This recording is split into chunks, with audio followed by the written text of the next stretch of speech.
आज की इस चर्चा में स्वागत है। हमारे पास एक बहुत ही दिलचस्प प्राचीन कथा है। हाँ, लोमड़ी की सवारी और बुद्धिमान का पतन का एक अंश। बिल्कुल। इसमें राजा प्रसेनजीत का एक अजीब सा सपना है और फिर बुद्ध का उस पर गहरा चिंतन।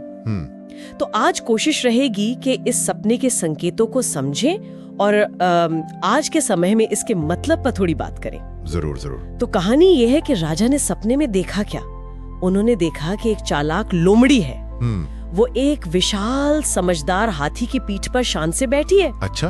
और उसे हुक्म चला रही है। कमाल है। हाँ, और कमाल की बात ये थी कि हाथी, जो मतलब बल और बुद्धि का प्रतीक माना जाता है, वो चुपचाप उसकी हर बात मान रहा था। अजीब बात है। राजा एकदम चकित थे, भाई ऐसा क्यों हो रहा है? इस पहेली के पीछे क्या राज हो सकता है? हाँ, तो बुद्ध ने राजा को समझाया। क्या कहा उन्होंने? उन्होंने कहा कि ये सपना जो है वो भविष्य का एक आईना है। भविष्य का? हाँ, ये दिखाता है कि एक ऐसा समय आएगा जब समाज में चालाक, धूर्त और झूठे लोग वो हावी हो जाएंगे। किन पर हावी हो जाएंगे? समझदार और नैतिक लोगों पर। लेकिन ऐसा होगा क्यों?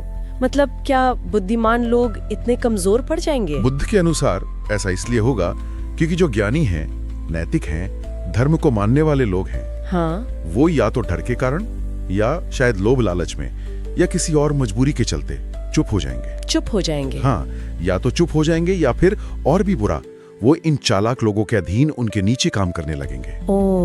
और उनकी यही चुप्पी, यही मौन, वो उन धूर्तों को ताकत देगा। अच्छा, तो यहाँ पर प्रतीक एकदम साफ लग रहे हैं। लोमड़ी यानी वो चालाक अवसरवादी लोग। बिल्कुल। चाहे वो नेता हो, व्यापारी हो, किसी भी क्षेत्र में, किसी भी क्षेत्र में। और हाथी, हाथी मतलब विद्वान, ज्ञानी, नैतिक सिद्धांत वाले लोग। सही। जैसे शिक्षक, विचारक या शायद धर्मगुरु। बिल्कुल सही पहचाना।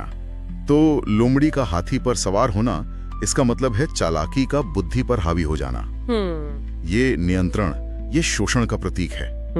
और हाथी का वो जो चुपचाप आज्ञा मानना है ना, हाँ, वो बात, वो दिखाता है बुद्धिजीवियों की चुप्पी। जैसे उनका नैतिक बल, उनका विवेक वो पंगु हो गया हो। और ये चुप्पी ही शायद सबसे चिंताजनक पहलू है ना? बिल्कुल, यही सबसे चिंता की बात है। ये व्याख्या तो सच में काफी गंभीर है। आज के जमाने में इसकी गूंज कहाँ सुनाई देती है? मतलब कहाँ देखते हैं हम इसे? देखिए, कई तरह से दिखती है ये बात। पहली बात तो ये कि ज्ञानियों का शोषण तभी होता है या ज्यादा आसान हो जाता है जब वो प्रतिरोध नहीं करते, जब वो चुप रहते हैं। हाँ, वो चुप रहते हैं। दूसरी बात, ये जो चालाक लोग हैं वो धर्म, शिक्षा, नीति, ये जो जरूरी क्षेत्र हैं समाज के, हाँ, महत्वपूर्ण क्षेत्र, उनमें घुसपैठ कर लेते हैं। और फिर क्या होता है, जो असली ज्ञानी हैं वो हाशिए पर चले जाते हैं, पीछे रह जाते हैं। नहीं। तीसरी बात, कई बार ऐसा भी होता है कि बुद्धि और विवेक जो है उनको बाजार के हवाले कर दिया जाता है, या राजनीति के या निजी स्वार्थ के। मतलब वो बिक जाते हैं एक तरह से। हाँ, कह सकते हैं कि वो घुटने टेक देते हैं। और चौथी चीज जो आजकल तो बहुत ही आम है, क्या? वो नकली विशेषज्ञ या प्रभावशाली लोग जो ज्ञान का दिखावा करते हैं, वो अपनी चतुराई का इस्तेमाल करके सच को तोड़ मरोड़ कर पेश करते हैं। हाँ, ज्ञान का नहीं, चतुराई का इस्तेमाल। हाँ, वो नकली विशेषज्ञों वाली बात, ये तो सच में रोज का नजारा लगता है आजकल। बिल्कुल। तो बुद्ध की चेतावनी एकदम स्पष्ट थी कि भाई जहाँ लोमड़ियां हाथियों पे सवारी करने लगे, वहाँ समझदारी की नहीं, सिर्फ चालाकी की पूजा होती है। और बुद्ध के अनुसार यही समाज की आत्मा के पतन की शुरुआत है, उसका संकेत है। धम्म का दृष्टिकोण भी, यानी नैतिकता और सही आचरण का जो बौद्ध मार्ग है, वो भी इसी बात पे जोर देता है। अच्छा, क्या कहता है धम्म इस बारे में? देखिए, कुछ महत्वपूर्ण सवाल उठते हैं। पहला, क्या कोई सच्चा ज्ञानी कभी किसी कपटी का सेवक बन सकता है?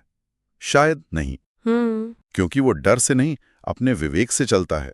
हाँ। दूसरा, अगर बुद्धिमान ही चुप हो जाएं, तो फिर दुनिया तो चालाकों का अखाड़ा बनी जाएगी, है ना? बात तो सही है। और तीसरा, ज्ञान को भी अपने स्वाभिमान की रक्षा करनी चाहिए, उसे अपनी गरिमा बनाए रखनी चाहिए। मतलब ज्ञान की चुप्पी और चालाकी का शोर, ये संतुलन बहुत ही नाजुक है। बिल्कुल, सार यही है, निचोड़ यही है कि जब ज्ञान को दबा दिया जाए, चुप करा दिया जाए और चालाकी को मंच मिले, उसको बढ़ावा मिले, तो समाज में न्याय और विवेक की गाड़ी उल्टी दिशा में चलने लगती है। तो ये जो प्राचीन सपना है और बुद्ध की उसकी व्याख्या, ये आज भी एक बहुत बड़ी चेतावनी है हमारे लिए। हाँ, बिल्कुल। ये साफ दिखाता है कि जब समाज बुद्धि पर चालाकी को तरजीह देने लगता है और ज्ञानी लोग वो चुप हो जाते हैं, तो इसके नतीजे कितने गंभीर हो सकते हैं। एकदम सही कहा, और ये हम सबको सोचने पर मजबूर करता है कि इस संतुलन को बनाए रखने में, मतलब ज्ञान को मुखर रखने में और चालाकी को